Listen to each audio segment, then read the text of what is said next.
found myself keeled over, nauseous, ready to throw up, curled in a ball on the sofa, thinking, I've got an eating disorder. What's up, guys? Morning, good afternoon, good evening, wherever you are in the world.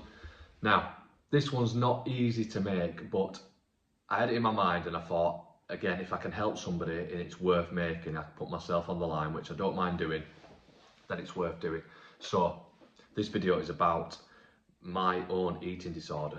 And I know people will probably think, oh, he's always sort of been in shape, he's into fitness and diet and nutrition and everything. How can he have an eating disorder? But you'd be very surprised what goes on behind the scenes in the fitness community. And I want to be as authentic and transparent as possible and give everybody the full picture. So my own experience, hopefully people can learn from this and then we can relate it to other people, find solutions and go from there and get something out of this video. My own experience happened when I was getting ready for a bodybuilding competition. So it's very, very niche and nuanced and a unique situation because you're at silly low body fat levels that your body don't want to be at. But during that period, I allowed myself cheat meals or a cheat meal. So what I want to explain from this is that if I had it on like a Saturday night, that's all I would think about all week, like food focus. I was dreaming about food. Every day was not as good as Saturday. And that is what I see in a lot of clients, a lot of people when I look around, and I want to relate it to this. So my own personal story with it. So this was back in lockdown sort of time, 2020. Yes, I dieted during lockdown for some stupid reason, as bodybuilding shows were getting cancelled left, right and centre, but I'd already started, dieted over Christmas, and I just continued. So what I found was when that Saturday came, I would just just go nuts on everything. Like it were always some sort of Domino's pizza, cookies, ice cream, and I was more hungry the more I ate. It triggered this dopamine release in my brain to be like, get that. And it's not a normal physiological thing to happen in your brain. Whereas when you eat food that's supposed to be in our bodies, it gradually just tastes less and less appealing because you get full. Like if you eat a steak, it starts off beautiful. Yeah, it's still nice, getting a bit full now, and I don't want to see a steak again. Whereas with these man-made fake foods that I call them, that are almost like recreational drugs physiologically in the brain, like this pizza, you just get this, it's more of a positive feedback loop rather than a negative feedback loop, which means it just says, keep going, keep going, keep going. And you just literally get to the point of that you can't fit any more food in your stomach, and that's what obviously makes people start to feel sick. So I'd get to a point where, and I couldn't help it, I knew it was going to happen, but I did it again and again and again. And I'm feeling sick, I'm curled over on the sofa with my knees up with regret and guilt and sweating, warm, and just feeling absolutely horrendous with stomach pain, thinking, what the hell am I doing? So I guarantee that even people that are in fantastic shape and they have online clients and they compete, the personal trainers, whatever they may be, these fitness influencers have been in the same situation. Whether they tell you that or not is another story. So the idea of this video is to find a solution to that. But one time that resonates with me, I had this binge and I had guilt, regret, nauseous, all those things. 1 in the morning, I'm wide awake, feeling horrendous, thinking, hating myself, thinking, why did I do that to myself? I had a cross trainer in my spare room. I decided to go on that, squeaking away, floorboards moving for it. My wife comes downstairs, opens the door, like, what the hell are you doing? And like, I've got my hood up, I've got full tracksuit, I'm sweating, I've got an podcast on, and I did about 3 hours on it. And that's ridiculous to me. No one needs to be doing 3 hours of cardio, but I was just in this constant binge and purge cycle. I would absolutely go off the rails because I'd been super restrictive and getting super lean, which is my own choice to get that lean. But I'm the one putting the food in my mouth. I'm the one having those bad food choices. So it's binging, purging. So what I do is not only I do the cardio, I'd be scared of eating the next day. I'm like, I don't deserve to eat. And that just ruined everything. It's just so backwards. So this, about 5 years ago, what have I done to recommend and rectify a better solution?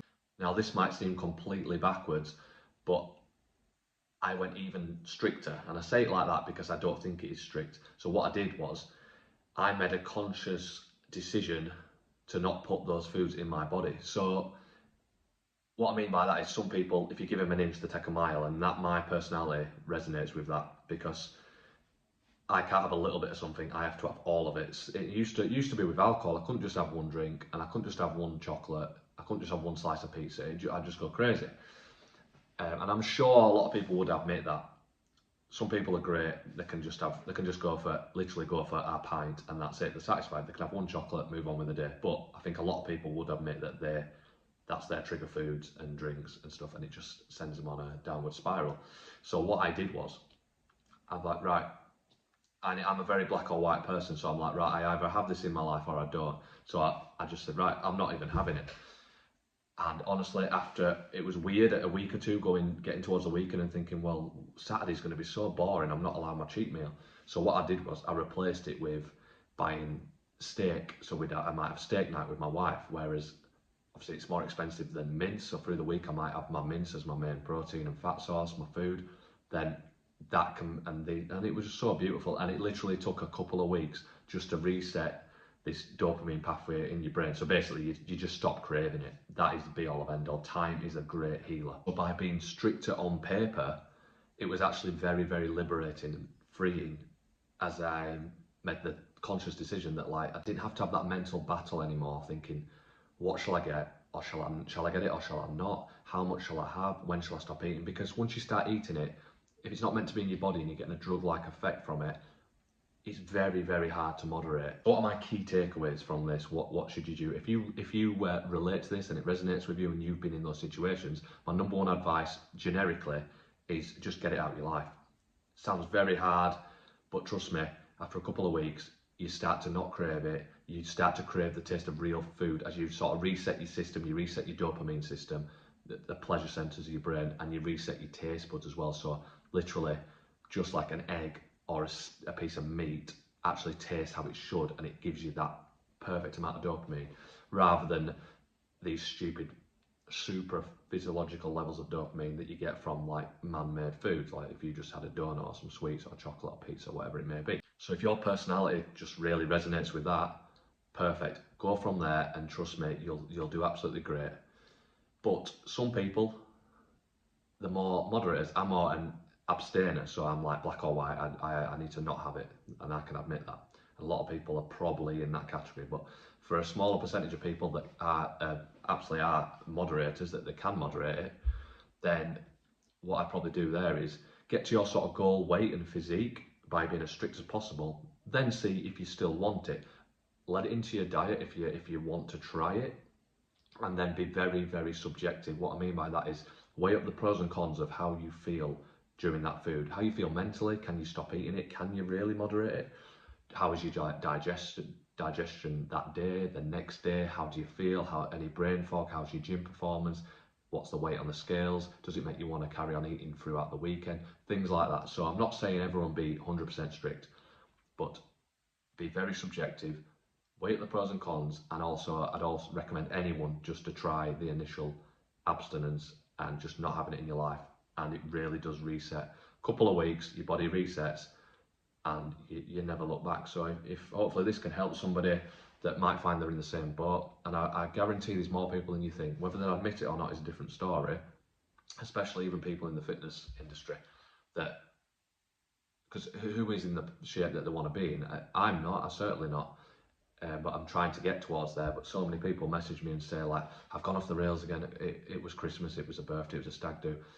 That going off the rails is that binging side of it, and then the purging side of it. But it shouldn't be binge and purge. It should just be nice and flowing and level, and eating the right food while the body fat's coming down, and not having to punish yourself with tons of cardio and starving yourself and blah blah blah. So hopefully this video was worth making. Again, I always say if I get through to just one person and they've watched this from start to finish and they change their life from it, that is worth me doing. It's worth my time, it's worth me making a video, and I'm not just wasting my breath. So bob in the comments whatever your experience may be. If you want to message me privately because it's confidential, perfectly fine as well. Please like, share, subscribe, comment, tag, Rob Octobodies signing out.